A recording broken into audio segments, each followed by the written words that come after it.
Welcome to Big 12 Volleyball Media Days. I am Kristen Kozlowski, joined by former volleyball standouts Alex Jean Glover and Amy Gant. Over the next 3 hours, we are going to dive right in and break down the preseason polls for you, talk to coaches and players, and highlight what makes Big 12 volleyball one of the top premier conferences in the nation.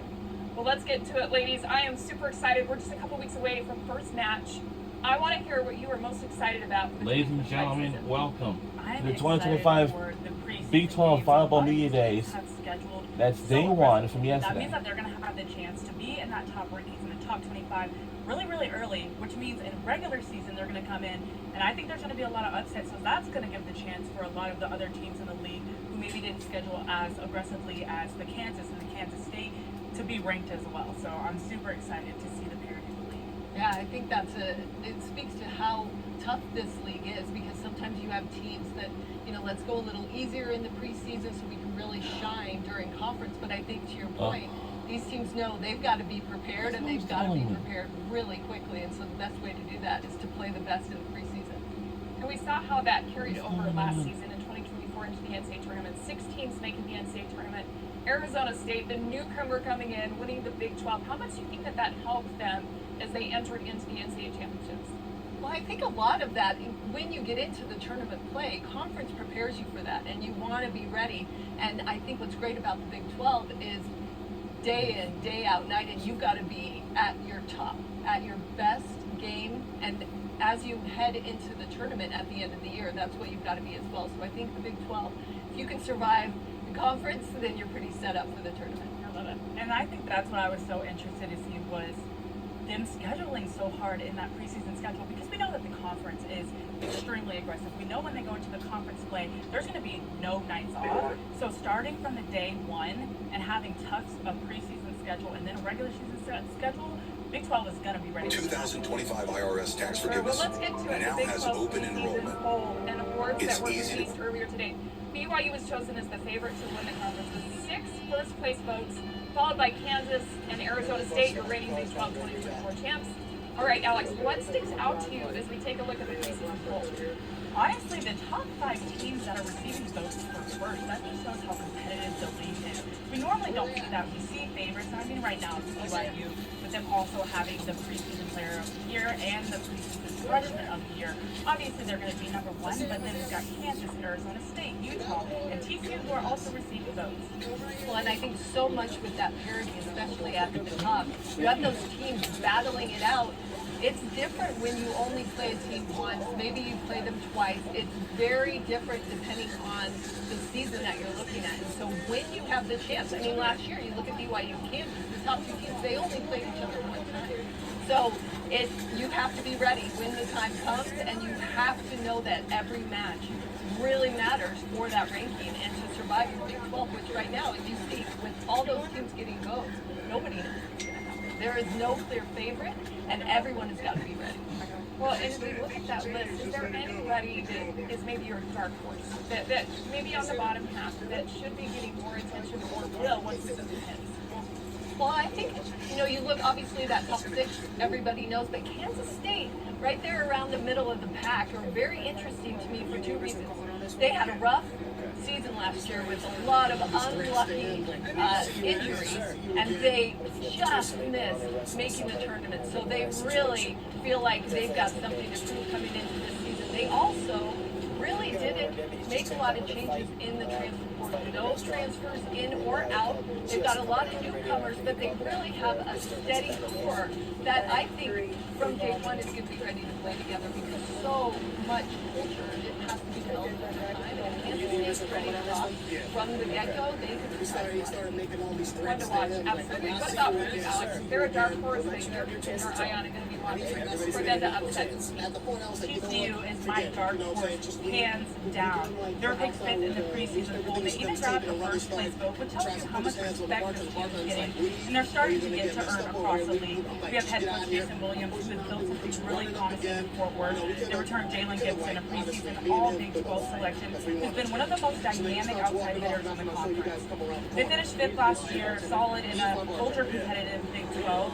And with how their culture has evolved under Williams, I can see them pushing into that top 3 conversation if they stay healthy and find that rhythm. Now let's take a look at the all preseason awards. We're starting at the top with BYU's Claire Little Chambers, who's going to take away the preseason Player of the Year. She was a 2024 Big 12 first team all-conference selection. She's already on the ABCA watch list for Player of the Year, all honorable mention last year. But this is a player that comes in. She's very talented, really quick, and in a lot of different positions. What do you like about her game, Amy? So much. You talk about a lot of different things. You've got to be well-rounded, right? You are that go-to pin on a team. You've got to have every single shot. You've got to have all the tools in the belt. You've got to be able to pass and serve and play defense. And Little Chambers does that. But also, I think where she shines is on those out-of-system plays. You know, when everyone in the gym knows the ball is going to go to that outside hitter, and the defense has time to set up, and the block has time to set up. Claire Little Chambers is at her best, which is amazing. That takes so much pressure off of the team. They don't have to be perfect to get a kill because Little Chambers is available. Her game IQ is just so impressive. Like you were saying, her out-of-system attacks are so well, but she just shows up in the moments every single time. She's so impactful. She's consistent. She's someone that BYU can really look to get that kill in any moment. And her in the Big 12 is 7 points per set. So we'll be watching closely what she can do. And now as we move to the Freshman of the Year chosen in the Big 12, it's going to stay with BYU again in Sully Davis, a talented young player coming in. She's got a lot of international under her belt even this summer. That's really prepared her. What about her game, Alex, that are you keeping your eye on? Well, like we just talked about Claire Little Chambers, if she's coming up behind her and watching some things she does in practice, she is going to be impeccable. She already has a strong arm. So just being able to kind of tweak her game from that younger game into the collegiate game is going to be so important just because the college game is so much faster. She's going to have to learn how to combine some different tools, goals, different shots. If she can work on that in the preseason, I think she's going to be A-okay. Yeah, I think that's a good point. Learning, going D1 from high school, it is a huge learning curve. But Sully Davis has so much time under her belt playing at the international level. She played on the U19 team for the past 2 summers. So if anyone is prepared, she is. But like you said, it is just really tough for these freshmen to come in and make an impact. I think what helps her is that she does have a team around her. This BYU team was a lot of freshmen last season, and now they're a little bit older, a little more comfortable, so Sully Davis can come in and make an impact without maybe having to take on a huge load right away. Playing with the USA U19 national team and winning a silver in the World Championship, I'm sure is going to help. She was voted as the top outside hitter. Let's transition now to the preseason team and look at some of the other talent across the league. And as we bring this up, I want to get your opinion because 6 of these players were unanimous as well as 2024 Big 12 first team selections. We also got a lot of youth in here. So Amy, as you look at this list, anyone that surprises you? Well, I don't know about surprising. I think what's interesting is that with so many transfers in the portal, we're going to see a lot of players that maybe we didn't know at the beginning that end up at the end. I'm looking at only 2 setters on this list, and they're both sophomores. So you have Alex Bauer and Kristen Klein. They set their teams last season, and they really did a nice job with, like we talked about earlier, that mental load. I mean, it's big on an outside, but it's huge on a setter. You've got to be running the floor. You've got to find your hitters. You've got to know everything about them. And both these players did such an excellent job. As sophomores now, they've got to be a little more comfortable in their groove, and they can kind of get that going. So look for them. You know, obviously, for Kansas also, another sophomore, Reese Patek, incredible job working her way into the lineup on a very good Kansas team. And she's such a dynamic middle blocker, runs one of the best slides in the country, and she's long and lean, and I think just continues to get better and better. So I'm really interested in watching how her game continues to evolve over the course of this season. For BYU, also Rio Camembert makes the list. You got some talented middle blockers. You already talked about Patak, but when you watch Camembert play, what do you like about what she does in that middle and how she's anchoring the net? She changes the game completely. Having someone who can just get positive touches on the ball, deflect something off of those hard hitters. There's so many pins on this list. Just being able to deflect that or get a stuck block changes the game completely. She's also got a fast arm. She's able to tweak it both ways. And you can see her reach here. If the ball is a little bit off, she's able to go up and even just get a touch on it. go over the block and get that kill. I think that's a good point with Kemmerer. Also, like you said, when you've got that dominant player in the middle, the opposing team has to completely readjust their offense. Kemmerer is a player where you don't want to run right at her. She will block you every time, so you've got to adjust. They've got to rethink their game because Kemmerer is just so solid in the middle. She's a huge block, and her eye work and her choices got so much better over the past season. It's really exciting to see what she'll do in this next season. And as we look at a few of the players on the back row, I want to ask you about Faith Frame out of Arizona State, the Liberal. She was an all-rookie team last year, but how important is that ball control and having players with that experience? Yes, she's just a sophomore this season, but a lot of experience that she gained last year. Well, I think to your point, first contact, most important thing.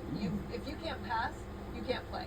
And so to stay and ensure that your team is continually finding a way to run the offense that they've trained for, that first contact, and especially that libero in the back row, whose job it is to kind of round out the defense and run the show in the back row. And another, I think, point that's going to be so important looking at that defense in those passing lanes, and we've talked about it earlier, is with so many new players coming into the league and on these new teams, passing becomes critical because there's a comfort level.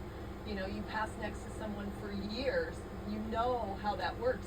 These teams have got to figure out that comfort really quick because you're passing next to new people, and it's up to those liberos to really figure out and nail that down and run the show. And Alex, that's probably one of the biggest challenges that a lot of these teams face is because you have to revamp your roster every single season.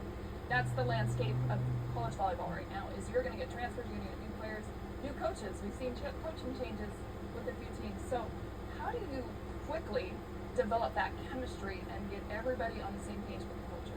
Chemistry can absolutely make or break a team. You have a lot of new players coming in, and then for some of these teams, new coaches who are bringing a whole new coaching staff, whole new players from their old universities, which can be hard for the players who are actually staying at these universities to adjust to. You've got different cultures coming in. So I think it starts at the top. It starts with the coaching staff, instilling that they need everyone bought in from day one for this thing to work. Well, let's take a break. We got one of those new coaches coming up in Matt Ulmer of Kansas. He will be joined by Reese Patak, an outstanding young player in the Big 12. As we come back, we'll have more to preview Kansas volleyball. We'll be right back on the other side. Don't you go anywhere.